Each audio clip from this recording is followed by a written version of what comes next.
Latem 1944 roku Armia Czerwona wypiera Niemców z Zawisły. Po krótkim okresie niepewności, do kogo będzie należała Białostoczyzna, swoją administrację instaluje tu Polski Komunistyczny Ośrodek Lubelski. Nie oznacza to spokoju. Pierwsze lata powojenne dla wielu mieszkańców pogranicza stały się koszmarem. Te lata 44, gdy już zniknęli Niemcy, tak, 45 w zasadzie i 6 to były najtrudniejszy czas, tak, gdzie właściwie chyba w większości wsi są ofiary cywilne, zamordowane często w swoich domach, tak, zwykli ludzie. Często, na przykład na Sokulszczyźnie, to byli młodzi ludzie, często 17-18-letni, którzy chcieli przeżyć przygodę z bronią w ręku i ci byli największym koszmarem. Później w opowieściach, tak, dużo jest strachu przed nocnymi najściami, które były zwykle rabunkowe, ale z perspektywy ludzi nie wiadomo było, czy to będzie tylko rabunek, ale no tak naprawdę, tak jak ludzie opowiadają, to do końca 40 lat było ciężko, była po prostu niepewność, strach. No trochę inaczej to wyglądało w powiecie bielskim, gdzie tam była ta brygada wileńska z Burym, tam Łupaszko, w tych okolicach to trochę inaczej wyglądało. W każdym bądź razie podziemie starało się takimi metodami niekonwencjonalnymi przekonać Białorusinów, żeby opuścili terytorium Polski, uciekając się łącznie do pacyfikacji, jak to miało miejsce z udziałem tego oddziału Burego. Różne grupy interesu próbowały ugrać swoje rzeczy, a emocje były bardzo rozbudzone, że tak naprawdę ci, co byli słabsi, czyli tu ludność mniejszościowa, tak powiedzmy, nie tylko białoruska, bo na innych terenach też to się działo, no po prostu stała się kimś niepożądanym. Cała Europa w pewnym sensie miała wtedy z tym problem, bo pojawiła się ta idea państw jednonarodowych jakby jako odtrutka na to, żeby nie było już konfliktów. Sprawa przesiedleń. To postanowiono było już w sierpniu 1944 roku, że Polacy będą wysiedleni do Polski, a Białorusini, Ukraińcy, Litwini także do swoich republik. No i rzeczywiście tam władze sowieckie energicznie przystąpiły do takich przygotowań. Tam policzono, ile jest Polaków na Białorusi. Z tych policzono katolików inaczej, nie Polaków, katolików. Wyszło, że 550 000. Kiedy front zatrzymał się na Wiśle, to wysłano komisarzy, oficerów, żeby policzyli, ile można ludzi wywieźć z Białostoczyzny. W 1945 roku ustalono, że trzeba tą wymianę ludności między Polską i Białorusią wyhamować. Jeżeli chodzi o Białoruś, to po raz pierwszy przekonywano katolików, że są Białorusinami, ponieważ mówią po białorusku, więc są Białorusinami. Tego jeszcze na ziemi białoruskiej nie było, żeby ktoś katolików przekonywał, że są Białorusinami. Ale to był właśnie 45-46 rok, kiedy zdecydowanie zaczęto wyhamowywać te przesiedlenia. Nie było też logicznego uzasadnienia, żeby te przesiedlenia odbyły się z Polski, chociaż niektórzy tutaj przedstawiciele Urzędu Repatriacyjnego, przedstawiciele administracji powiatowej czy nawet wojewódzkiej starali się o tym. Brzmiało takie hasło Polski jednolite etnicznie. To hasło swojego czasu wygłosił Władysław Gomułka i to każdy powołuje się, ta Polska jednolita etnicznie będzie takim rajem, spokojna, już nie będzie tych problemów z mniejszościami narodowymi, które były przed wojną. No do tego dążymy, więc pytanie było, po co są potrzebni tutaj Białorusini. No ale Białorusini zgodnie z tą umową mogli wyjechać na zasadzie dobrowolnej repatriacji. Ukraińców wprawdzie nie pytano, bo tylko wywożono. Natomiast w przypadku Białorusinów nie było na taką skalę konfliktu jakiegoś, żeby trzeba było wywozić. Białorusini nie chcieli wyjeżdżać z dwóch powodów. Pierwszy to te doświadczenia z lat 39-41 z władzą sowiecką, tam była mało wiarygodna, a drugie, że żyło pokolenie, które przecież niedawno wyjeżdżało w ramach tego bieżeństwa do Rosji. 1/3 z tego bieżeństwa nie wróciła. Nikt nie chciał powtarzać tych samych błędów, więc ludzie starali się za wszelką cenę pozostać. Efekt taki był, że Na Białoruś wyjechało spośród takich zarejestrowanych w różnych dokumentach 160 000, około 34 000 osób.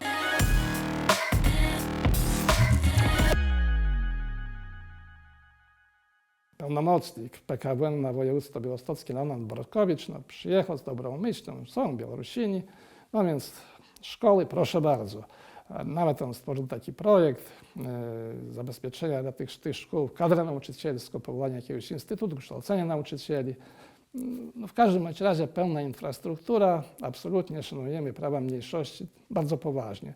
Tylko że w 1944 roku, już w 1944 roku, chyba w październiku, była taka narada w Lublinie tego PKWN-u i generalnie pada takie zdanie: zasadniczo powinni wszyscy wyjechać. W 1947 roku pytany o sprawy etniczne w mieście Białymstoku prezydenta, on się nazywał Alfons Krzewniak, no, takie charakterystyczne zdanie napisał.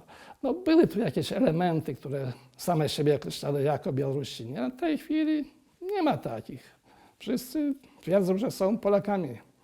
No i tak mniej więcej administracja postrzegała. W zasadzie w 1947 roku już Białostoczyzna była według wizji urzędników jednolita etnicznie. Żadnych tutaj mniejszości nie było. No, taka sytuacja trwała do 1949 roku, kiedy w Polsce zmieniła się opcja polityczna, kiedy władzę faktyczną w Polsce przyjęli doradcy sowieccy. No i z punktu widzenia Związku Sowieckiego Polska jednolita etnicznie to nie jest ten wymarzony sojusznik na zachodniej granicy.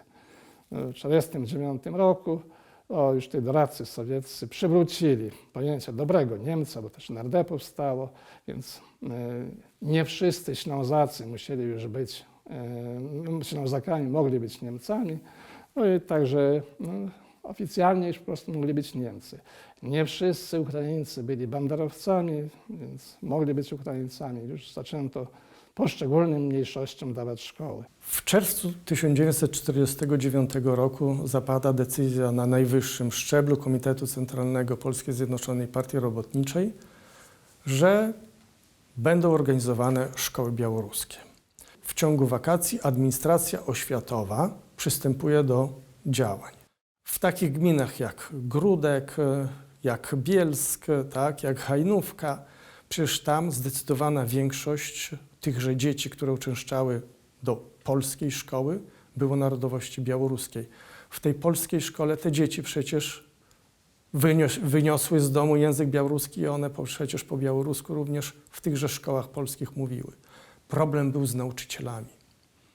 Dlatego w tymże wrześniu 1949 roku udało się zorganizować tylko 22 szkoły podstawowe z językiem białoruskim.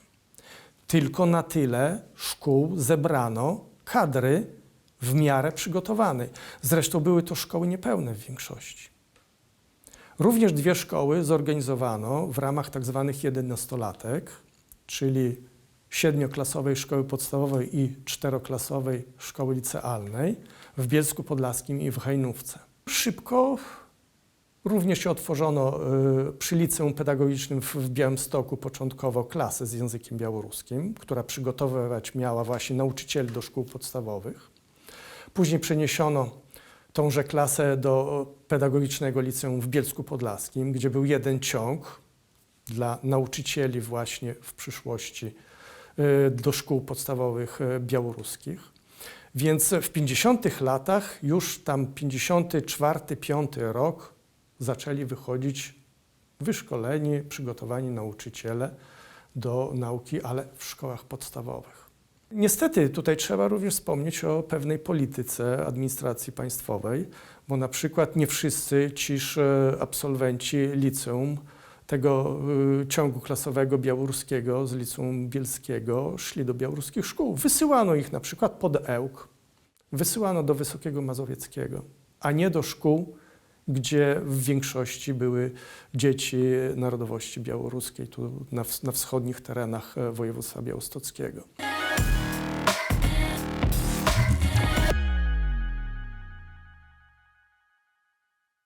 Początek 1956 roku, już po śmierci Stalina, po wyraźnie odwiedzić, że tam już Chruszczow rządzi, to już uruchomiono to, co było zaprojektowane. Tu nic nowego się nie wydarzyło, żadne koncepcje nowe się nie narodziły. Po prostu to było już dawno zaprojektowane i w 1956 roku, rzeczywiście to jest wiosna 1956 roku, jest i Niwa, jest i BTSK. Natomiast jeżeli chodzi o kadry tego BTSK, no to przede wszystkim kadry, które były w jakiś sposób związane z aparatem partyjnym. Nie było czegoś takiego, że powierza się kierowanie BTSK osobom przypadkowym. Najpierw to jest jakiś Aleksy Kozioł, który był związany z Urzędem Bezpieczeństwa Publicznego, cenzurą, Urzędem Cenzury. Pierwszym przewodniczącym był Dawidziuk, Mikołaj chyba Dawidziuk, tak miał na imię. Na redaktora Niwy powołano pracownika Urzędu Komitetu Wojewódzkiego Partii Wolkowickiego. No i po prostu to ludzie, którzy byli w jakiś sposób związani z aparatem partyjnym. Mniejszość, która nie miała ludzi w tym aparacie partyjnym, aparacie władzy, mniejszość litewska, chyba do lat 60. nie miała swojego pisma. Po prostu nie było ludzi zaufanych, by kierowali tym pismem. To była organizacja finansowana przez MSW i bardzo mocno powiązana ze sponsorem. To nie oznacza, że jakiś kryzys w życiu białoruskim nastąpił, wręcz przeciwnie. Powstała instytucja, która aktywizowała życie białoruskie. Legalna organizacja umożliwia legalną działalność. Oczywiście była to kulturalna działalność, oczywiście ograniczona tąże ideologią obowiązującą w Polskiej Rzeczpospolitej Ludowej, tak? Ale były struktury, było można również realizować się, przede wszystkim w sferze tejże kulturalnej. Ale ta sfera kulturalna przeplatała się ze sferą oświatową. Szkoły, szkółki, nawet te czteroklasowe w niedużych wsiach, one były centrami kultury. Nauczyciele najczęściej byli również członkami BTSK. Oni niejako tworzyli tą działalność BTSK. Więc na tych wsiach działalnością kulturalną zajmowali się przede wszystkim nauczyciele języka białoruskiego. Szkoły były takimi centrami. No i do tych szkół trzeba powiedzieć, że docierało słowo pisane. Wydanie tygodnika Niwa od początku 1956 roku było czymś rewolucyjnym, wręcz można powiedzieć. Białoruskie słowo pisane rzeczywiście dotarło pod strzechy. Było masowo czytane. Oczywiście te, że ideologiczne teksty z pierwszej, drugiej strony, tak, to przymykano na to oko, bo ten marksizm prosty był nie do przyjęcia dla ludności wiejskiej, ale inne informacje, co się działo w sąsiedniej gminie, w powiecie, również i porady, na przykład rolnicze porady, bardzo wydawałoby się prozaiczne, tak? Ceny zboża, ceny kartofli, ale to wszystko interesowało, rzeczywiście interesowało ludzi.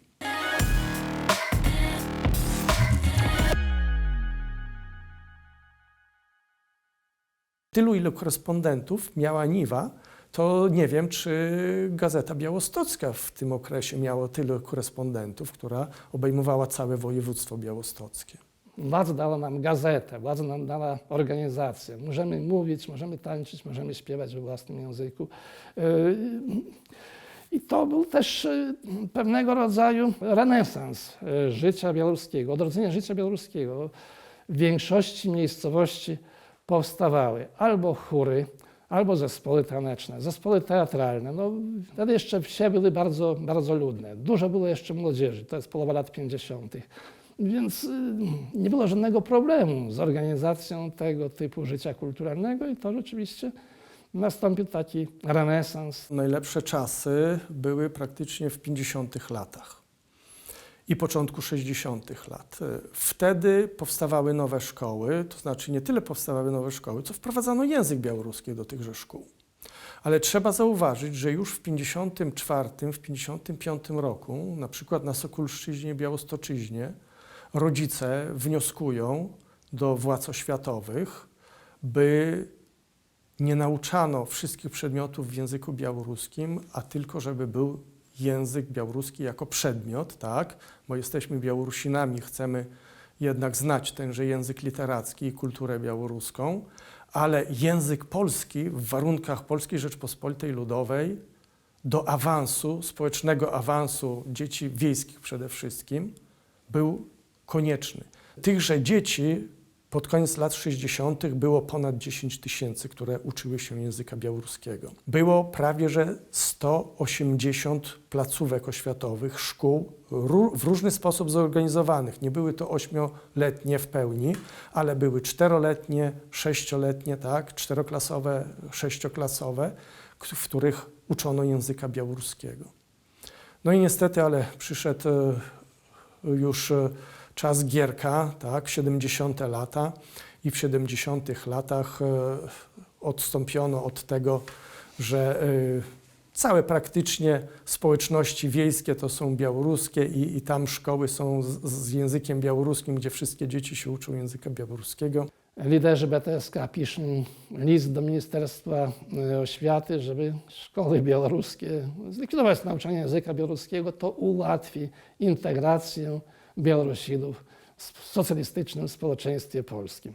No, to już brzmi absurdalnie w zasadzie. Absurdalnie, kiedy przywódcy organizacji białoruskiej żądają likwidacji resztek nauczania języka białoruskiego. No i niestety zaczął się odwrót i już w drugiej połowie 70. lat skurczyła się ilość tychże szkół bardzo, bardzo znacznie, no a ilość dzieci skurczyła się do około 4,5 tysiąca.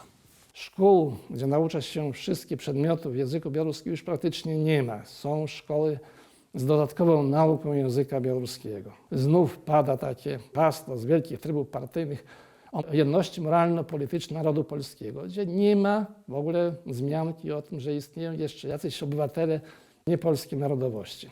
Tego są określone konsekwencje. Tylko folklor i nic więcej. Możecie pisać o kombajnach, o sierpach, młotach, tylko o niczym więcej. Bardzo mocne ograniczenie jakichkolwiek elementów, które by sprzyjały rozwojowi tożsamości. W ten sposób młodzież nie chce już słuchać, nie chce czytać o ciężkiej pracy kolchoźników, nie chce słuchać o postępach socjalizmu. Młodzieży to nie interesuje. Młodzież po prostu ucieka z tej formy. Jeszcze formalnie wszystkie struktury istnieją, tylko że one są tak skostniałe, że to już nikogo nie interesuje. Kryzys demograficzny na niedofinansowanym przez dziesięciolecia wschodnim Podlasiu spowodował to, że model działalności ruchu Białoruskiego Towarzystwa Społeczno-Kulturalnego, oparty na folklorze i skierowany na wieś, stracił i kadry, i odbiorców. Nałożyła się na to rewolucja Solidarności w Polsce, która pozbawiła władzy komunistów. O tym, jak po transformacji ustrojowej będą organizować swoje życie polityczne, społeczne i kulturalne Białorusini Podlasia, w następnym, już ostatnim odcinku naszych lekcji historycznych.